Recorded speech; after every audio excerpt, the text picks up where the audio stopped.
ये कहानी एक बिजनेसमैन की है जो हमेशा अपने कामों में उलझा रहता था।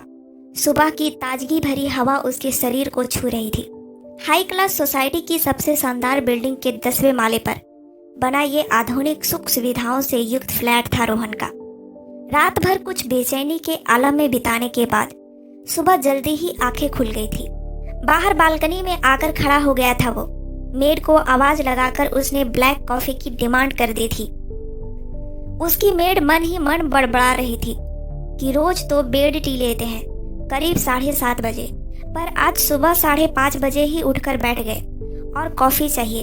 इन बड़े लोगों का भी अलग ही जीवन जीने का तरीका है। पता नहीं उन्हें कुछ भी करके सुकून क्यों नहीं मिलता। रात को ठीक से सो नहीं पाया था, इसलिए रोहन की आंखें नींद से बोझिल हो रही थी। पर बिस्तर पर लेटते ही कभी बिजनेस की बातें तो कभी इधर उधर की बातें दिमाग में गूंजने लगती और वो बेचैन हो जाता। कितनी मेहनत से उसने ये बिजनेस एम्पायर खड़ा किया था, क्या था और आज वो क्या बन गया था। आज वो सोचता है तो उसे खुद पर गर्व करने का दिल करता है। कोई सोच भी नहीं सकता कि एक मध्यवर्गीय परिवार से उठा एक लड़का आज एक सक्सेसफुल बिजनेसमैन है। तभी उसके मन में एक प्रश्न चुभने लगा कि इस एम्पायर को खड़ा करने और बनाए रखने की उसने क्या कीमत चुकाई है। बड़ी खुशहाल जिंदगी थी उसकी जब नई नई शादी हुई थी। वो हमेशा खुश रहता था, दिन भर काम करता और रात को पत्नी के लिए एक दोने में मिठाई और दूसरे में बेला गुलाब का गजरा लाता, वो अपनी प्यारी पत्नी के लिए। दिन बीतते गए, पत्नी की इच्छाएं बढ़ रही थी और उसे फूलों के गजरे की जगह हीरो के हार की लालसा होने लगी। हमारा इकलौता लाडला सरकारी स्कूल में पढ़े, ये उसे गवारा नहीं था। एक दिन बोल ही पड़ी, सुनो क्यों ना मैं भी जॉब कर लूं, कुछ पैसे भी आ जाएंगे और हमारा जीवन स्तर भी सुधर जाएगा। रोहन कहता है क्या कमी है हमारे जीवन में, अच्छे भले कट रहे हैं। धीरे धीरे उसकी पत्नी की करवाहट बढ़ने लगी। वो रोहन को कुएं का मेढक कहकर बुलाने लगी और उसके मना करने के बावजूद भी एक प्राइवेट कंपनी में डायरेक्टर की पीए बन गई। रोहन का धैर्य जवाब देने लगा था जब वो अपनी सीधी सादी पत्नी को ऑफिस जाते बेढंग कपड़ों और मेकअप की परतों में पुता हुआ देखता। इतना अनजाना नहीं था दुनियादारी से। रोज उसे लेट क्यों हो जाता है, क्यों वे चंद रुपयों के खातिर अपना सब कुछ दांव पर लगाने पर तुली है, ये सोचकर रोहन का दम घुटता। उसके रोकने और मना करने पर भी उसकी पत्नी की मनमानियां नहीं रुकी और एक दिन वो रोहन और अपने दूधमुहे बेटे को छोड़कर चली गई हमेशा के लिए। पत्नी के जाने के बाद बहुत दिनों तक रोहन सुकून की सांस न ले सका। नन्हे बच्चे की परवरिश और अकेलापन ने उसे उस बुराई की ओर धकेलना शुरू किया जिसकी वजह से उसकी पत्नी उससे अलग हुई थी। रोहन जिस नौकरी में था वहां वो चाहता तो घूस लेकर बहुत पैसा कमा सकता था, पर उसके संस्कारों और आदर्शों ने रोक रखा था। आज उसकी पत्नी के जाने के बाद उसके मन में जिद आ गई थी कि अपनी पत्नी को अब दिखाएगा कि वो कुएं का मेढक नहीं है, वो भी पैसा कमाना जानता है। अपने अपमान की ज्वाला में धधकता रोहन पूरी तरह काले काम में लिप्त हो गया था। धीरे धीरे काम बढ़े, लोगों से ताल्लुक बढ़ने लगे और जल्द ही उसकी कामयाबी उसके कदम चूमने लगी थी। उसका छोटा सा मकान कब बड़े में, फिर फ्लैट, प्लॉट्स, जमीनें उनके साम्राज्य में जुड़ती चली गई। बेटे को पढ़ने के लिए एक बोर्डिंग स्कूल में दाखिला करवा दिया था। छुट्टियों में उससे मिलने जाता, फिर व्यस्तता की वजह से अपने कर्मचारियों में से किसी को भेजने लगा। वो पैसा बनाने की मशीन बन चुका था। आज उसके पास सब कुछ था, समाज में शोहरत, जेब में आकुत संपत्ति, नाम, पद, रुतबा, लेकिन नहीं था तो दिल में सुकून। सब कुछ होते हुए भी वो अकेला था। ऐसा नहीं था कि पत्नी को पुकारता वो तो वो दौड़ी ना चली आती, जरूर आती, पर उसका मन ही नहीं था पत्नी को पुकारने का। दिल तोड़कर गई थी वो उसका और रोहन का स्वाभिमान भी टूटा था इस बात से।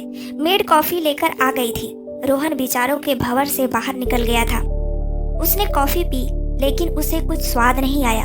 उसका मन बेचैन था अभी भी। कमरे में गया, अपने टैब पर मनपसंद गाने सुनने लगा, शायद सुकून मिले, लेकिन नहीं, दिल का सुकून जैसे छीन ही गया था उसका।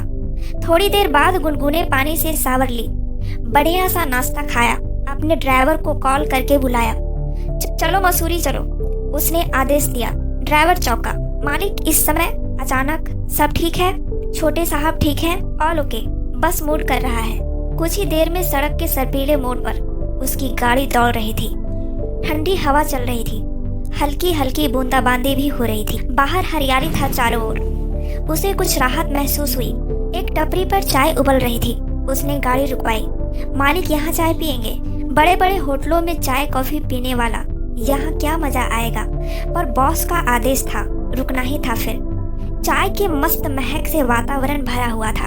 अदरक, इलायची और लौंग की सुगंध से रोहन को अपने पुराने दिन याद आने लगे। टपरी वाले ने एफएम पर गाने लगा के रखे थे। ओ मेरे दिल के चैन, चैन आए मेरे दिल को दुआ कीजिए। रोहन को लगा कि ये उसके दिल की ही आवाज है। उसे कुछ हल्का महसूस हुआ। तभी कुछ गरीब मजदूर, उनकी पत्नियां और बच्चे आते दिखाई दिए। वे सब टपरी के पास आकर रुक गए थे। बच्चे ललचाई निगाहों से वहीं बनते समोसे और कचौरियों को देख रहे थे। उनके माँ बाप के पास इतना पैसा कहाँ जो उन्हें खिला पाते। रोहन ने दुकानदार को 500 रुपए का हरा नोट दिया। सबको पेट भर के समोसे और मिठाइयाँ खिलाओ, चाय दूध जो कहे वो दो। सब आश्चर्य से रोहन को देख रहे थे, लेकिन उसने हंसकर कहा, जी भर के खाओ, और चाहिए तो मैं और पैसे दे दूंगा। अब वो सब मस्त होकर खा रहे थे, खिलखिला रहे थे और बहुत सम्मान और प्यार से रोहन को देख रहे थे। रोहन को याद आ गया अपना बचपन, जब वो कितनी गरीबी में भी अपने माँ बाप के साथ गुजारा किया करता था। 5 भाई बहन वाला बड़ा परिवार होने के बावजूद भी कभी उनके माँ बाप में लड़ाई नहीं हुई। वो सब मिलजुल कर हंसते और रोते। कितना सुकून था उनकी जिंदगी में। आज इन सबको देखकर वो सुकून फिर से महसूस हो रही थी। इतना पैसा कमाया, गाड़ी बंगला बनाया, हर सुख सुविधा जुटाई, दुनिया का कोई ऐसो आराम, लेकिन ये कदम जो उसने आज लिया था उसे बहुत अच्छा लगा। क्या दूसरों का पेट भरकर इतना अच्छा लगता है? क्या कभी कभी उन लोगों को खिलाकर जो रोज भरपेट खाना नहीं खाते इतना सुकून मिलता है? आज रोहन को इतना अच्छा लग रहा था कि उसका दिल खुश हो गया। उसे आश्चर्य हो रहा था कि अभी तक मैंने सुबह शाम काम किया, न दिन को चैन न रात को आराम आया कभी, लेकिन आज जैसी फीलिंग कभी नहीं हुई। तो क्यों ना आज से यही एक नया कदम उठाऊं अपनी जिंदगी में। ड्राइवर को आवाज लगाई उसने, चलो आगे चलते हैं, अब बहुत अच्छा लग रहा है। ड्राइवर उसे आश्चर्य से देख रहा था। अब कौन सा खजाना हाथ लग गया इनके? रोहन गुनगुना रहा था, मुसाफिर हूँ यारो, ना घर है ना ठिकाना, मुझे बस चलते जाना है, बस चलते जाना है। ड्राइवर उसे देखकर मुस्कुरा रहा था।